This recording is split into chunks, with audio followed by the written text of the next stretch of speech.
And I think some of the biggest gains actually come from folks who don't consider themselves tech savvy. So as an example, I was working with the National Park Service. I'm a huge outdoorsman. I love being in the wilderness, camping, things like that. And the National Park Service reached out to me and said, "Hey, we'd love to develop AI fluency among some of our park rangers and helicopter pilots and facilities managers. Would you help us?" And I said, "Totally, let's do it." We gather about 60 folks from around the US Park Services. There's probably 450-ish parks. And we get about 60 folks who are curious. I heard from many of them that their colleagues made fun of them for joining the session. So to kind of give you a hint of the demographic, these are people whose the default culture is it's so anti-technology that if they stay for the AI lecture, they get made fun of as the dork.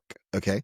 So I get these people and they're in a class. I do a couple of sessions, one really focused on just good prompt hygiene, basic things like chain of thought reasoning and few shot prompting and custom instructions and getting AI to question you and getting AI to rate its own work, simple kind of foundational techniques that lead to empirically better outcomes, right? So that's the first session. And then the second session I do focused on, at least in this module, because I was kind of doing a low bono offering. I skipped some content and went straight to how do you build a custom GPT? Very simple instruction sets to codify workflows, right? And I just asked the question, which you know well from your pre-hype days, is what sucks? Then I ask, hey, what sucks in your work? Or as pre-hype folks would say, it sucks that ... right? And I just ask folks, what part of your work do you dread? What part of your work do you wish could be easier, et cetera? One of the facilities managers on the call raised his hand and said, "Oh, we've always got to fill out these statements of work. If I got to replace the carpet tiles in the lodge, I got to fill out all this paperwork for federal funding and make sure that OSHA compliance standards and ANSI regulations and RS means data and all this stuff. That's so annoying." I said, "Okay, well, you could build a GPT to help you with that." So after the call, in 45 minutes, this guy builds a GPT that in about an hour saves him 2 days worth of work that he would have spent filling out paperwork. He did it in about an hour. So, and he sent me an email and said, "Hey, this is super cool. I did this. What do you think?" I said, "Hey, on our next call, you should share it with the group." So we have another call. I did office hours just for people to share kind of questions, things like that, just for fun. And I said, "Hey, Adam, why don't you share the tool you built?" And he started, he asked somebody, "Hey, anybody got a statement of work they need to complete?" Somebody, and one guy, I think his name was Kevin, said, "I do," deep Southern drawl. "So Kevin, what's your thing?" "I got to put a new crane on my boat." He goes, "Okay, tell me about your boat." I'm going, "They put cranes on boats?" And Adam said, "Tell me about the crane." He's like, "I got a 110 footer, need a new crane. It's got he had all these specifications." Adam just typed it into his GPT.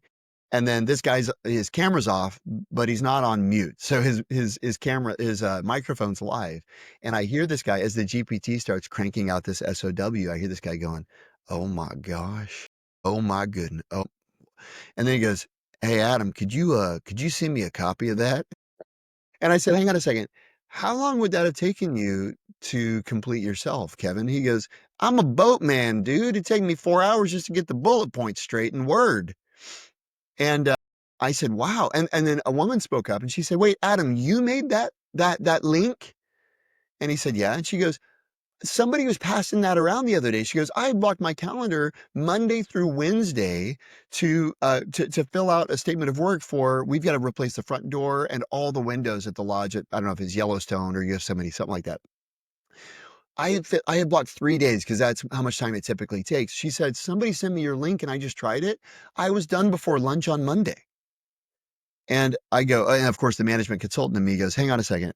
How many times, Ashley, do you perform a function like this?" She goes, "I don't know, like 20 times a year." I go, "Wait, Adam, did you know you just saved Ashley 40 days this year?" He goes, "I didn't know people were sharing my link." So this is a guy who, by the way, I go to tag him on LinkedIn, like to brag about him. Homeboy doesn't even have a LinkedIn account. Okay. So this is the kind of person, no LinkedIn presence, no technical ability, who's creating a tool that, I mean, if you scale it across the Park Service, you do a little bit of back of the envelope math, it's like 10,000 days of labor that could be saved this year alone because he had basic training in how to get an AI to consistently deliver a reliable output, which is basically the purpose of a GPT.